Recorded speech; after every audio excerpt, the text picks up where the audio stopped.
Assalamualaikum warahmatullahi wabarakatuh. Saudara-saudaraku yang dirahmati Allah, sebelum kita melangkah lebih jauh, izinkan saya mengajak Anda memasuki sebuah perjalanan yang tidak kasat mata, sebuah lorong sunyi yang hanya bisa ditembus oleh hati yang berserah. Pada kesempatan kali ini, kita akan menyelami sebuah rahasia yang selama berabad-abad hanya berbisik di kalangan para pencari kebenaran. Sebuah rahasia makrifat yang dikaitkan dengan sosok agung, Syekh Abdul Qadir Al-Jailani, dan sebuah zikir yang tampak sederhana, namun diyakini mampu menembus tabir ilahi, Hu.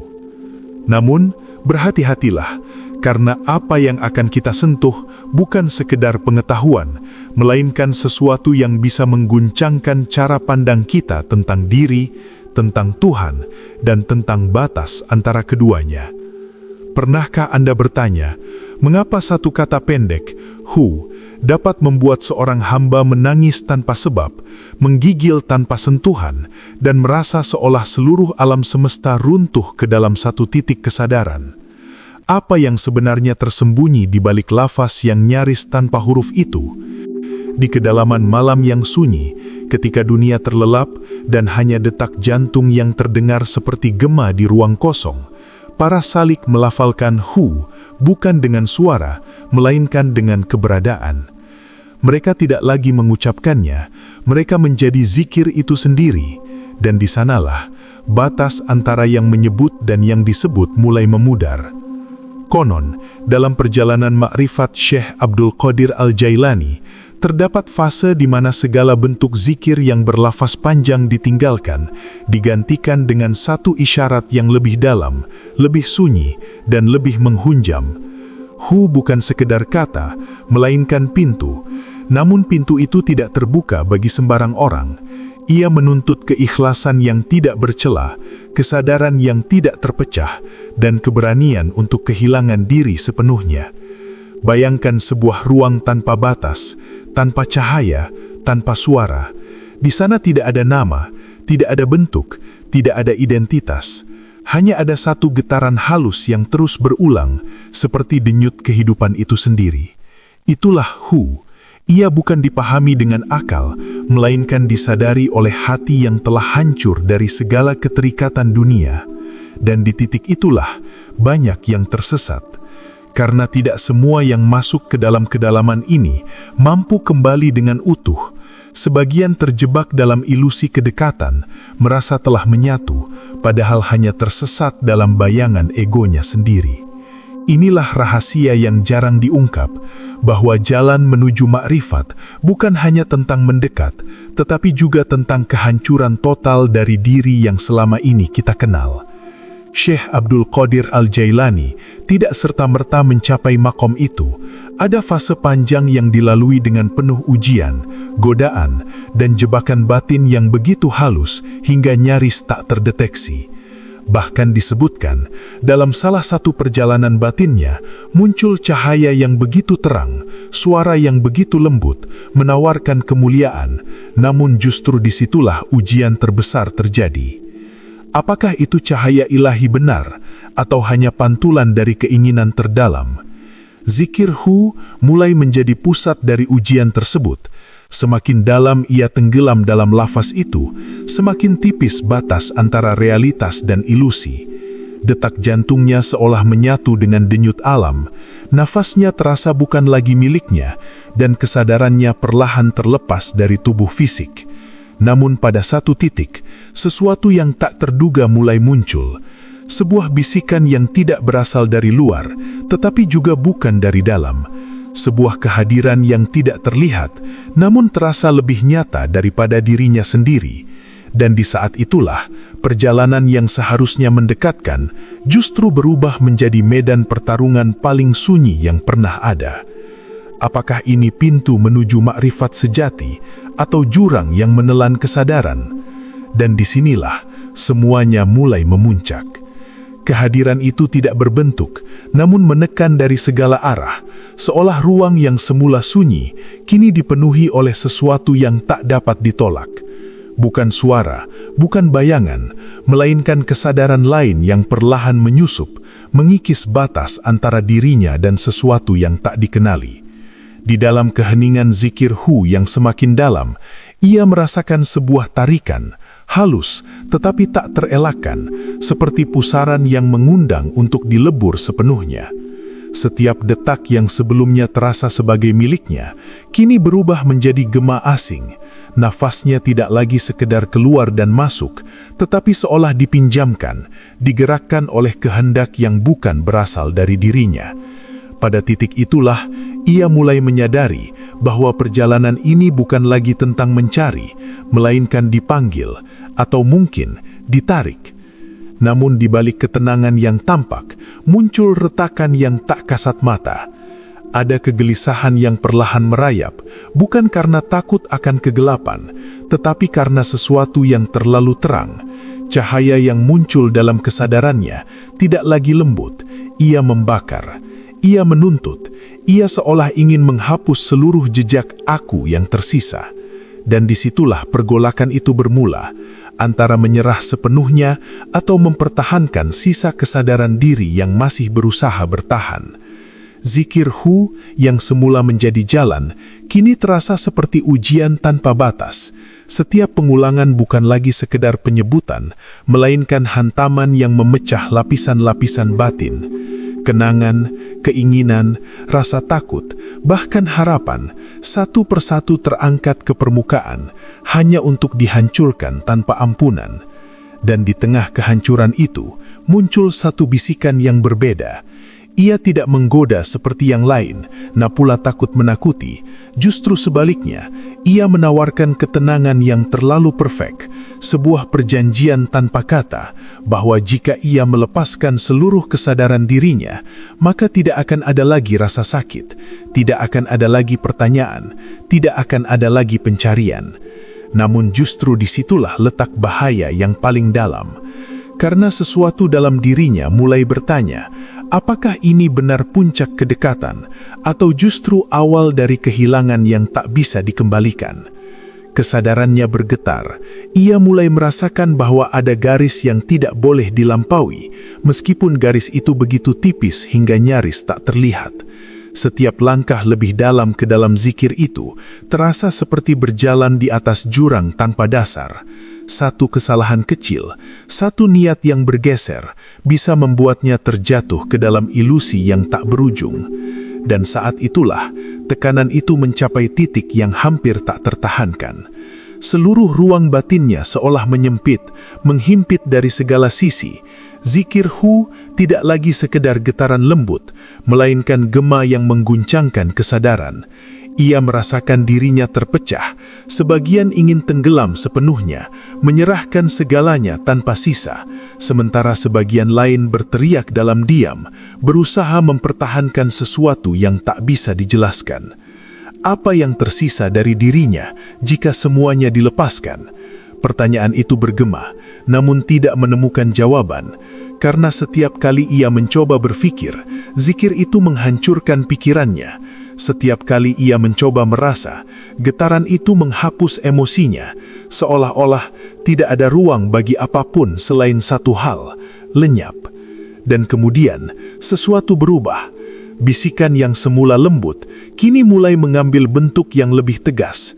Ia tidak lagi sekedar hadir, tetapi mulai menuntun. Ada arah yang diberikan, ada dorongan yang semakin kuat untuk melangkah lebih jauh, lebih dalam, melewati batas yang selama ini terasa aman.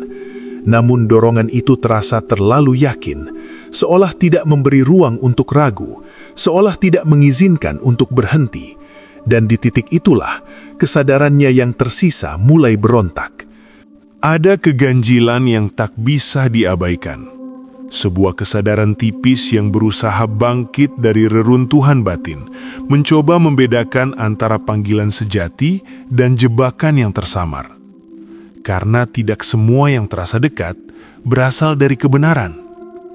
Namun, waktunya hampir habis. Tarikan itu semakin kuat, kesadarannya semakin tipis, dan batas antara dirinya dan sesuatu yang memanggil itu hampir sepenuhnya hilang. Jika ia melangkah satu langkah lagi, mungkin tidak akan ada jalan kembali. Dan di ambang itulah, semuanya hampir mencapai puncaknya. Getaran itu kini tidak lagi memberi ruang untuk berpijak. Ia bukan sekedar menarik, melainkan mencengkram kesadaran hingga nyaris tak tersisa celah untuk bernafas sebagai diri yang utuh. Dalam pusaran zikir yang semakin dalam, ia merasakan sesuatu yang mengerikan.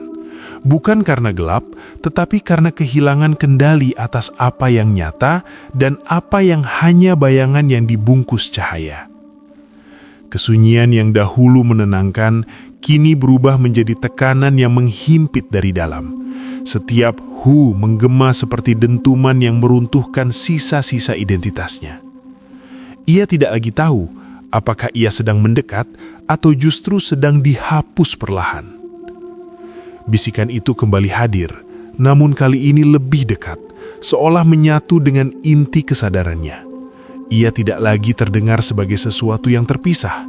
Ia menjadi bagian dari aliran pikiran, menyusup tanpa izin, mengarahkan tanpa terlihat. Sebuah dorongan halus namun tak dapat dibantahkan, memintanya untuk menyerah sepenuhnya, tanpa syarat, tanpa sisa. Namun di tengah kehampiran itu, muncul perlawanan terakhir. Sebuah kesadaran kecil yang tersisa, seperti bara di tengah abu, berusaha menyala kembali. Ia merasakan ada sesuatu yang tidak selaras, sebuah ketidakseimbangan yang terlalu rapi untuk dianggap kebenaran. Karena kebenaran sejati tidak pernah memaksa, tidak pernah menelan tanpa izin. Detik itu terasa memanjang, seolah waktu berhenti untuk menyaksikan keputusannya. Apakah ia akan larut, membiarkan dirinya hilang dalam arus yang menjanjikan ketenangan mutlak, atau menahan diri meski harus menanggung beban yang nyaris menghancurkan? Tarikan itu semakin kuat, kesadarannya semakin menipis, dan tepat di ambang di mana semuanya hampir lenyap, ia mulai menyadari sesuatu yang mengejutkan. Sesuatu yang selama ini tersembunyi dan mungkin akan mengubah arah seluruh perjalanannya. Kesadaran itu muncul seperti kilatan yang membelah kegelapan, tajam, singkat, namun cukup untuk mengguncangkan seluruh keyakinannya. Di tengah tarikan yang hampir menelan dirinya, ia menyadari satu hal yang selama ini luput, bahwa tidak semua yang terasa dalam dan agung berasal dari sumber yang suci. Ada yang menyerupai cahaya, namun membawa kehampaan yang membingungkan. Di titik itu, ia tidak lagi berhadapan dengan kegelapan, melainkan dengan sesuatu yang menyamar sebagai kedekatan. Zikir yang terus bergetar dalam batinnya tiba-tiba berubah makna. Ia bukan sekedar lantunan menuju Yang Maha, tetapi juga bisa menjadi cermin, memantulkan apapun yang tersembunyi di dalam diri. Dan di dalam dirinya masih ada sisa. Sisa keinginan untuk mencapai, untuk meraih, untuk merasa dekat dengan cara yang ia pahami sendiri. Sisa itulah yang diam-diam menjadi celah. Bukan zikirnya yang salah, bukan jalannya yang keliru, tetapi niat yang belum sepenuhnya bersih. Disitulah tabir yang sebenarnya berdiri, bukan di luar, melainkan di dalam. Tekanan itu kini mencapai puncaknya. Ia berada di ambang kehancuran total, di mana satu pilihan akan menentukan segalanya. Jika ia mengikuti dorongan itu, ia akan tenggelam dalam sesuatu yang tampak seperti keabadian, namun mungkin hanya ilusi tanpa arah. Jika ia menahan diri, ia harus menghadapi kenyataan bahwa dirinya belum benar-benar kosong, belum benar-benar hilang. Dalam sisa kesadaran yang hampir padam, ia mengumpulkan satu niat terakhir. Bukan untuk mencapai, bukan untuk melihat, bukan untuk merasakan, tetapi untuk menyerah dengan benar. Bukan menyerah kepada tarikan yang memaksa, melainkan kepada Yang Maha memiliki dirinya. Sebuah penyerahan yang sunyi, tanpa ambisi, tanpa harapan tersembunyi. Dan di saat itulah, sesuatu yang selama ini menekan, tiba-tiba terhenti. Getaran tidak lagi menghantam. Ia menjadi hening, bukan hilang, tetapi berubah menjadi kesadaran yang sangat halus, nyaris tak terasa, namun memenuhi seluruh ruang batin. Tidak ada lagi dorongan, tidak ada lagi bisikan yang memaksa. Yang tersisa hanyalah kehadiran yang tidak bisa dijelaskan. Tenang, luas, dan tidak menuntut apapun. Di sanalah ia memahami bahwa Hu bukanlah alat untuk menembus tabir dengan kekuatan diri. Ia bukan jalan untuk mencapai sesuatu di luar sana. Hu adalah pelepasan, pengosongan, dan pengembalian. Bukan kita yang menembus, melainkan tabir yang tersingkap ketika tidak ada lagi aku yang menghalangi.